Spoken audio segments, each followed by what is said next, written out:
Ya. ¿Cómo va, Eduardo Fidaza? Hola. Muy buenas noches. ¿Qué tal? ¿Qué tal? ¿Cómo estás, María? Gracias por la invitación.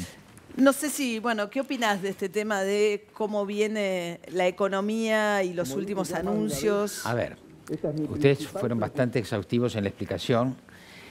El tema pobreza correlaciona con inflación y con empleo. De cualquier manera, es interesante ver la curva de descenso desde la crisis de 2001-2002, porque empalma dos gobiernos. Ahora, la Argentina tiene problemas estructurales, económicos, que hasta que no se remuevan, esta es mi opinión, que no soy economista, no va a haber una baja sostenida de la pobreza. El gobierno tiene su hipótesis, ¿no es cierto? Y yo dividiría en dos. Creo que tiene su hipótesis de cómo se quiebra la pobreza y cómo el país progresa, ¿no es cierto? Que es un poco la idea de desregular y la idea de ser más productivos, más eficientes, más abiertos. Con el siguiente matiz, invirtiendo en programas sociales y haciendo una contención, ¿no es cierto? Que me parece que esto es importante. El gradualismo. Ahora, exactamente. Ahora, ese gradualismo, esa idea sobre la economía, confrontada con las cuestiones estructurales, bueno, si el gobierno y si la estrategia del gobierno tiene razón, sus resultados otra vez los vamos a ver en el tiempo. Ahora, con este matiz que ustedes señalaron desde el punto de vista político, los años más duros son los años pares en Argentina, Claro. porque es cuando no hay elecciones, ¿no es cierto? Esta suba de tarifas y este ajuste es para este año, no puede ser para el año que viene. Entonces el gobierno... Bueno, creo, de hecho, el año pasado no hubo aumento de transporte en todo el año porque era año electoral. Exacto. ¿No? El gobierno tiene un comportamiento distinto. Así es. Ahora, los gobiernos monitorean sus gestiones aquí y en otros lugares del mundo. Es decir, si vemos lo que pasó en términos de opinión pública los últimos meses, el gobierno se empieza a recuperar 2 o 3 meses antes de las elecciones. ¿Te acordás que era brotes verdes o no brotes verdes o política más o menos? Se empieza a recuperar. Gana las elecciones y ahí tenemos un pico de euforia en la opinión pública y después viene rápidamente la crisis de fin de año y una caída muy pronunciada que se estabiliza entre enero y febrero, te diría. En febrero se empieza a estabilizar. Y que con estos números deben esperar. Entonces te quiero decir, ¿no? Se estabiliza y esto te vuelve a dar un poco de aire para los nuevos anuncios, para volver a hacer una evaluación en un par de meses. Ahora, hay un punto que creo que es importante. Esa recuperación del gobierno, ese pico de euforia, esa caída, lo que hay antes y después de ese proceso rápido es una sociedad que en términos de valoración del gobierno está dividida en dos. Está dividida en dos con distintas gradaciones. Tenés un 20% que es el apoyo duro del gobierno. Y ese 20% es el 20% de la paso presidencial que votó a Macri. 20%. Luego hay... Su propio electorado. Luego tenés el contradictorio de ese, que es el 45%, entre el 40, el 42 o 45%, que te dice el país está mal y va a estar peor.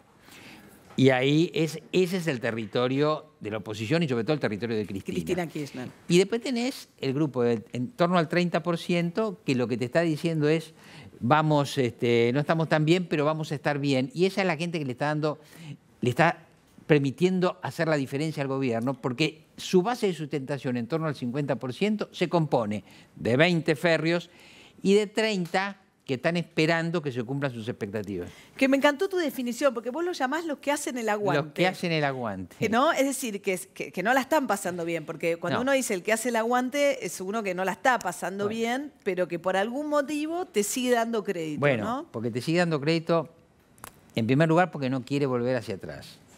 No quieren volver hacia atrás. En segundo lugar, ese es el éxito político del gobierno, bueno, exactamente, ese es el éxito.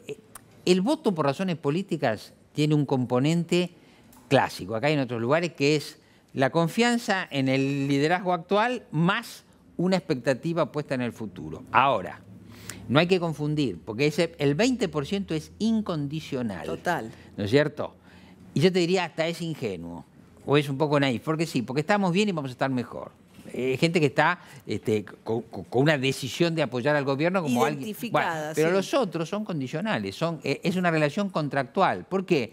Porque yo tengo expectativas, pero estoy esperando una contraprestación. Vos dijiste algo que también me parece súper interesante de la particularidad de este gobierno no peronista, que es que va a buscar el voto peronista y lo va a buscar con mucha decisión. Si uno ve el armado que están haciendo en el conurbano, el trabajo que hacen en el conurbano, hay un trabajo de perforar no solo los clásicos, Vicente López y Zona Norte, sino un trabajo territorial de ir a buscar el voto peronista del conurbano, ¿no? Exactamente.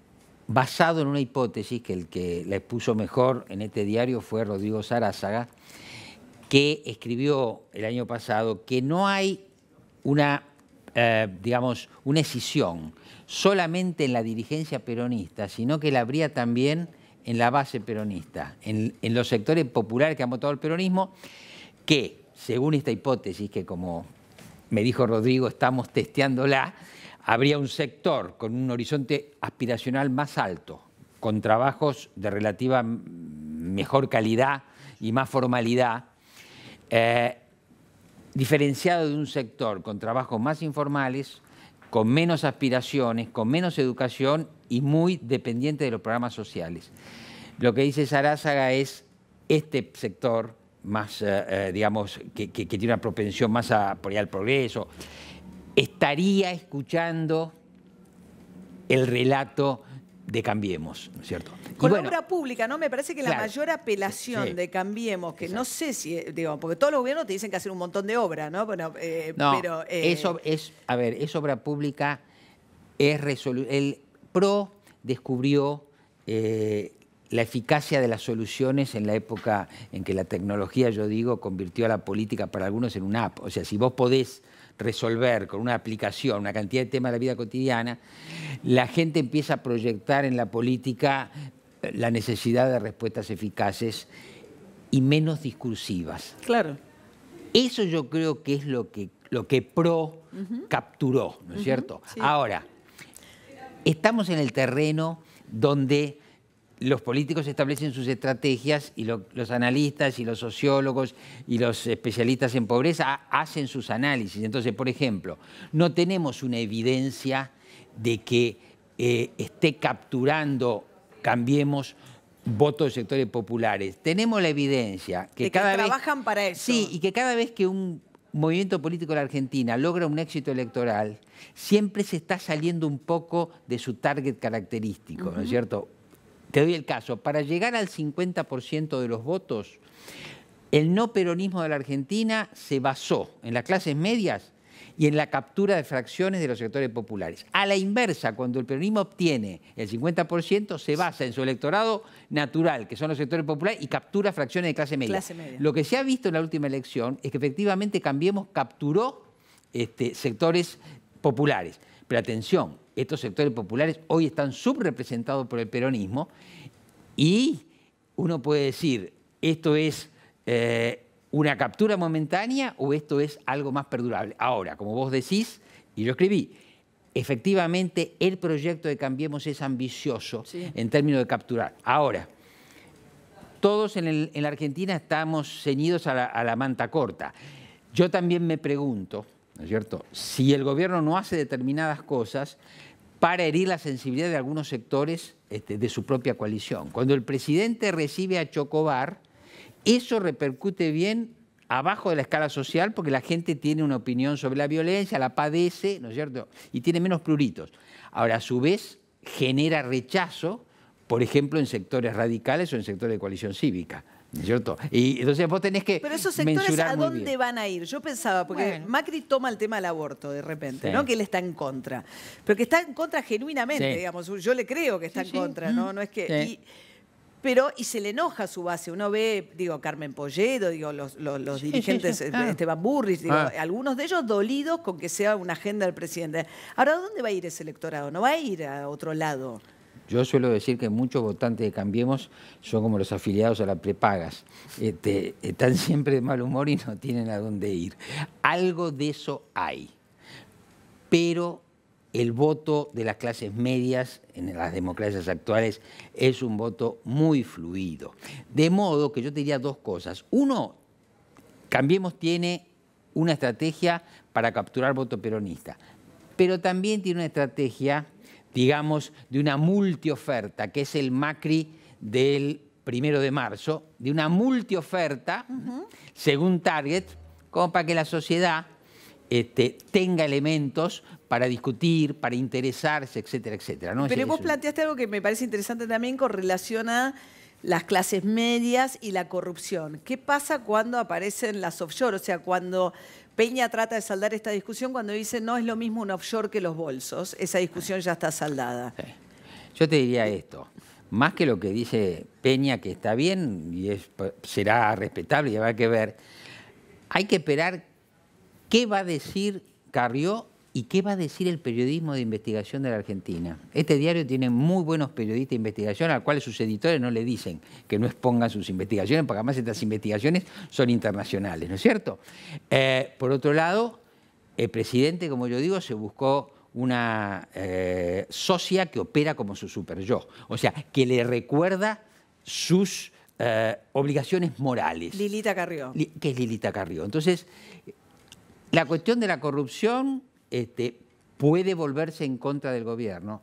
Hay dos funcionarios, uno es el ministro de Finanzas y otro es el titular de la AFI, que tienen problemas objetivos y concretos. Estos problemas objetivos y concretos se van a procesar en los próximos días, ¿no es cierto?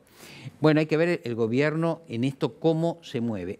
Los gobiernos todos tienen el mismo reflejo, defender a sus funcionarios, y refuerzan esa defensa si los medios de comunicación los cuestionan. Pero vamos a ver, ¿no es cierto? Porque hay que otorgarle también el beneficio de la duda a Cambiemos, porque tiene muchas cosas innovadoras.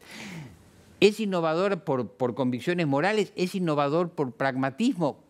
Pueden ser las dos cosas, pero claro, que va avanzando y va innovando, eso creo que se lo tenemos que reconocer.